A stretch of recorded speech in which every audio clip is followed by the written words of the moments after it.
Hello everyone, welcome back to our channel. In today's video, I'm going to show you how to message yourself on WhatsApp. It's a very simple and easy process and I'm going to guide you through how to do it. Let's get started. First of all, on your phone, make sure that you've already installed the WhatsApp app. Launch the WhatsApp app on your phone. Once you're in the WhatsApp, make sure that you are logged in with your account. Now, in order to message yourself on WhatsApp, first of all, you need to tap on this plus icon over here. It'll create a new chat, so tap on it. You'll see a list of contacts over here. At the top of the list, you'll see your own account. It will have mentioned you in the bracket, which means it's your own account. So if you want to message yourself, you can just tap on it. At the top, you can see here it says message yourself. So this is your own account and you can message yourself over here. You can use it like a notes or something to yourself.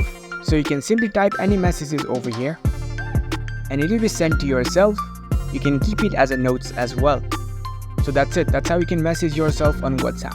If you found this video helpful, don't forget to give this video a thumbs up and subscribe to our channel for more tech tips. Thank you for watching.